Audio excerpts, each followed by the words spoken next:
Let's make those titles pop.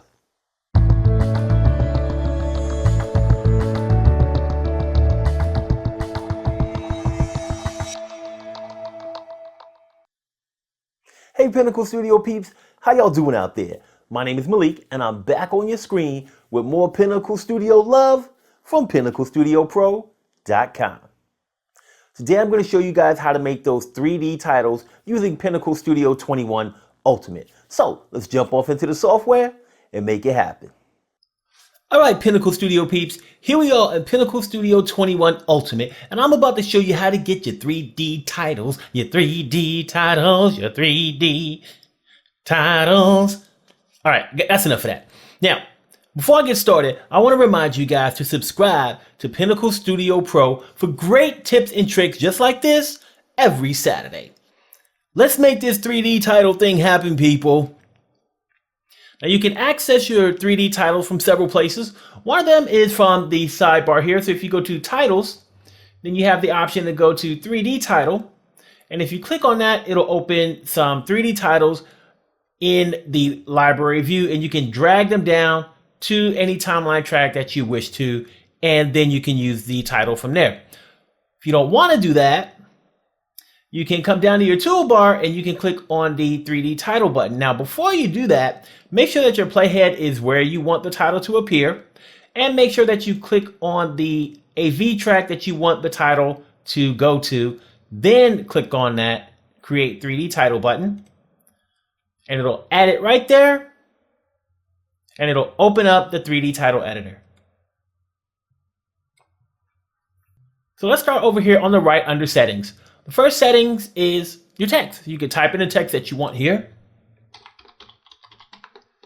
And if you want to create another line within that same text box, you can click on your return key or the enter key. And now I have some beautiful text here. So right underneath this, you have some cool options here. The first one is to increase your character spacing. So clicking on this will make the space between your letters bigger, and then you can decrease that character spacing. So that's pretty cool. The next one that you have here is to increase your line spacing. So since I created 2 lines, if I click on increase line spacing, you'll see that they will move away from each other. And then right next to that, guess what I have? Decrease line spacing. So then I can bring them closer again. To the left of that, we can align this text to the left. We can align the text in the center. And we can align the text to the right. So I'm going to put it back in the center here. Next thing we got here is we have bold. So right now it's set to bold. We can remove that if we want to. I'm going to turn the bold back on. Then we have italics, so we can add that. We have our font, so we can select any font that is accessible on our PC. And then we have here the font size, so we can make our font bigger, smaller, whatever we like. So for the purposes of this tutorial, I'm going to remove this second line of text. All right, so the next setting that we have is color. So I'm going to open up this setting here and we can see that we have surface color. So I can change the surface color by clicking on this little box next to the word color. And I can select the color that I want.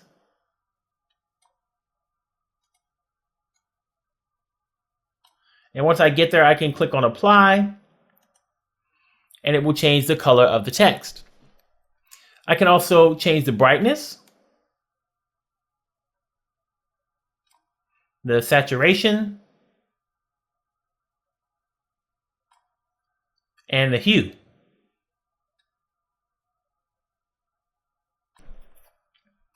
Before I jump down to specular color, I want to touch on the font faces.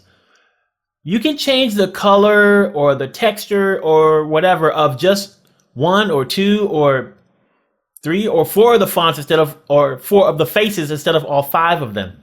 So I'm going to click on the rotate area here. And then I'm going to left click, hold down my mouse, and I'm going to rotate this so we can see the front and the side and a few other parts of this text. So let's say I only wanted to change the front face and the front bevel of the color of the text. I wanted to keep everything else blue, the same color it is right now. Well, I can deselect the side, the back face, and the back bevel. And now whatever I change is just going to change the front face, and it's going to change the front bevel face. So if I click on the color again, and let's just say I choose white, and I click on apply, then only the front of it changes. So I can do that, make it change different font faces or bevel faces or back, side, whatever. So I'm going to undo that and make my text face forward again. So now that we're done with that, let's go down to specular color. So specular color is the color of highlights on the text surface. So if I just go to change the color and I change it to, let's say, red, and click on apply, then you'll see that it has red highlights around it now instead of white. We can also change the brightness, the saturation, the hue, and then we have a setting on here called luster. Now, luster is the way that the light reacts with the text surface. So I can change it, make the luster more, make it less, however I want. So let's go ahead and close up the color settings. And next we have texture. So texture gives you the ability to add an image to the 3D text or the 3D title. So what I mean by that is it makes it look like the title or text is a texture. So if I had a picture of grass and put it there, then the title or texture would look like grass. If I had a picture of an elephant skin, then put that there, then the text would look like the texture of an elephant skin. So right now I have a texture on it from the preset. So if I uncheck this, you'll see that it changes the text a little bit. If I check it back, then you'll see that it adds a texture back. You can also go ahead and load a texture file from your computer. It could be whatever you want. It could be something that looks like a leopard skin, like metal, like gold, whatever you want. Okay. So that's texture. Next we have bevel. So under bevel, you can choose different types of bevel. Right now, this is set to flat. And once again, I'm going to turn this so we can see the bevel a little bit better.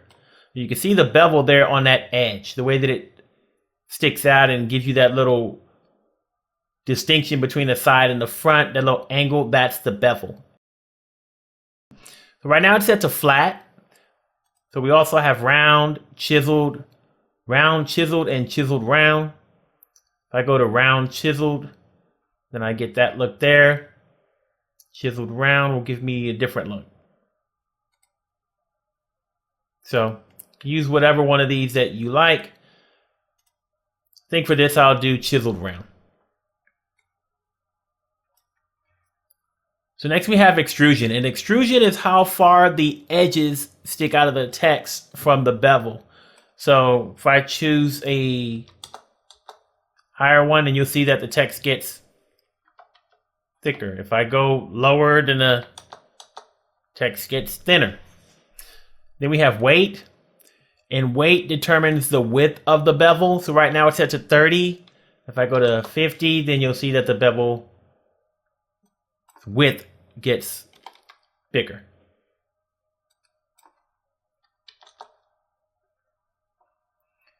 Then we have border. We all know what a border is, so you can see that there. And then we have the depth. So I'm pretty sure we're all familiar with the depth of the bevel. And then we have precision. So precision is the sharpness or softness of the bevel. The lower the precision, the softer it is. The higher, the sharper it is.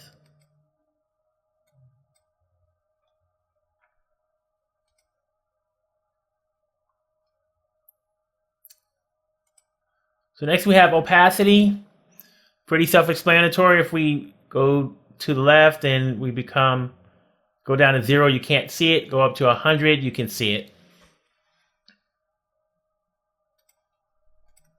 Next we have lights. There's a lot of stuff going on here. So under lights, the first thing you can choose is which light that you want to adjust. There's 4 lights. So right now I'm set on adjusting light 1. You have light 2, light 3, and light 4. And if I change the different lights, you'll see that the color of the light changes based on the light that it's emitting for this preset. We can change the brightness, the saturation, and the hue of the lights.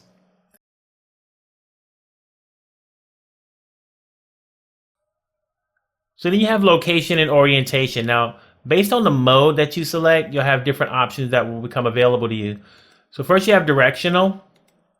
And for this, you can change the X, Y, and Z axis of the light. You can change the ambient light. So ambient light is the natural light in the scene. So for that, you can change the color, brightness, saturation, and hue. And then if I change the mode to point, then I have access to the attenuation mode and the light range. And so the attenuation is the light intensity, and the light range is the area that the light affects. And then the last mode is spot. So with spot, I have access to all of the changes, which adds a spotlight angle, which basically is the angle of the spotlight.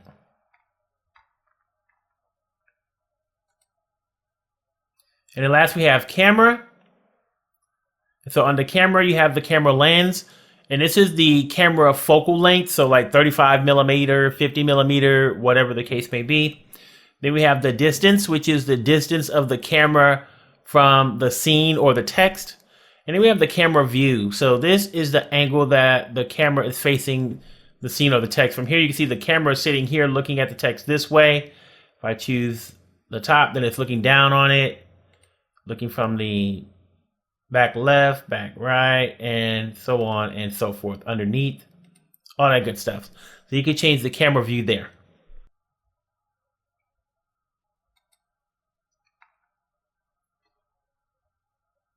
So now what I want to do is make some changes to this text just to give it a little bit of life. So first thing I'm going to do is make the duration of the text longer. So I'm just going to type 10 here to make it 10 seconds. Then I'm going to click on the hand to move the text where I want to. So now I'm going to hold down my left mouse and drag the text up here to the top.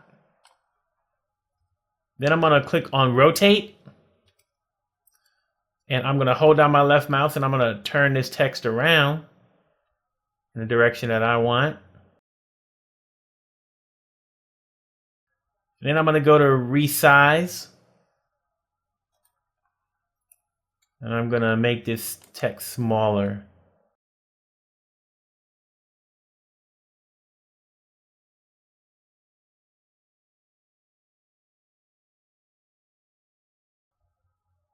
And I'm going to go here to opacity. And for this first keyframe, I'm going to make the opacity 0. Now I'm going to move my playhead over to right about here. And now I want to add another keyframe for opacity. And I'm going to move my opacity up to 100. Then I'm going to move my playhead over till about the 5-second mark. And I want to move this image to a new position.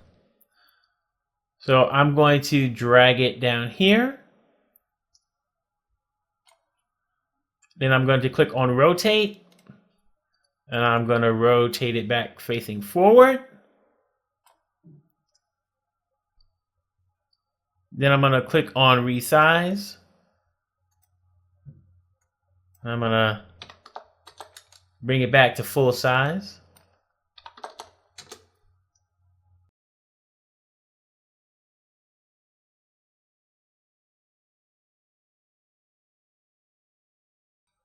Okay, so that looks pretty good there. So what will happen now is it should spin around become visible and then float right into place.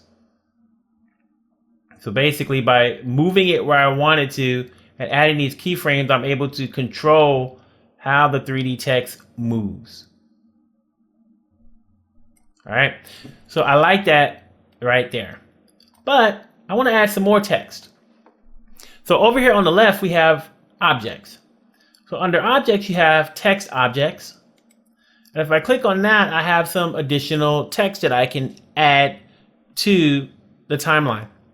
So I can add more than one text element to a title. So I'm going to click on this one and it'll add it right to the timeline. Now here I'm going to change it. Change the words there. And so then here we have scene.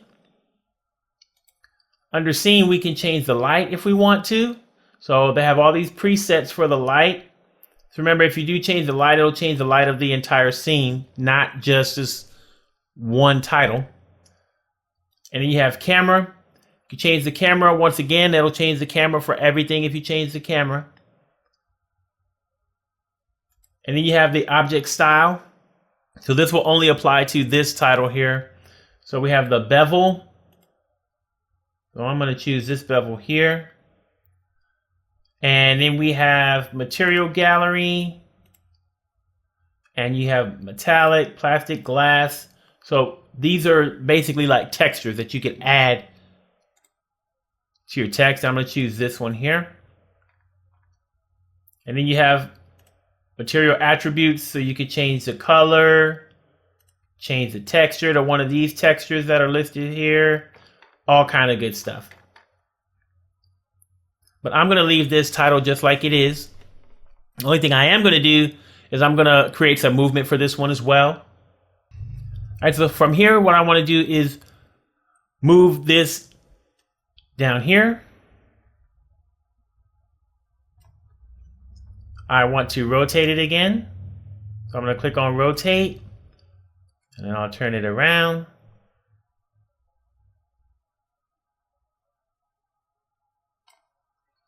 And then I want to click on resize and I want to make it smaller. And so I'll just make sure that I have the right settings that I want here. Just type them in.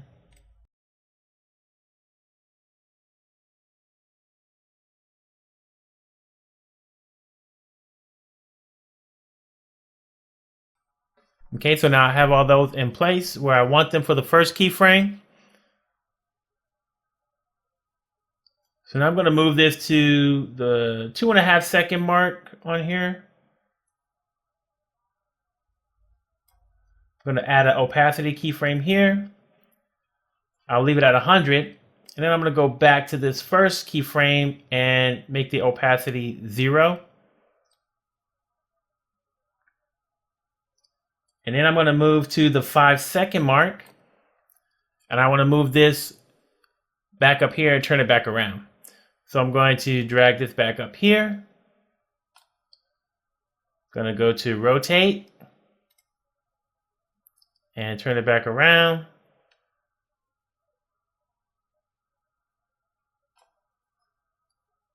And go to resize. And here I know I want it to be full size, so I'm just going to type in 100 on these.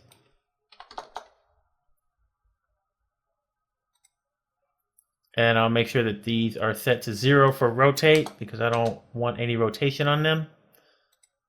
And then I'll just make sure that these are at the right position.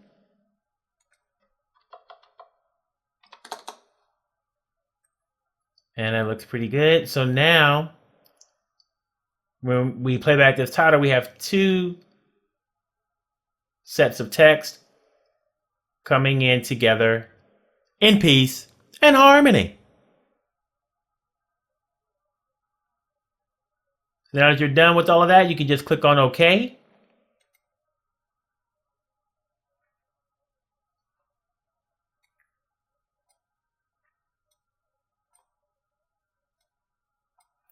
And now if we play this back, we've got our 3D title.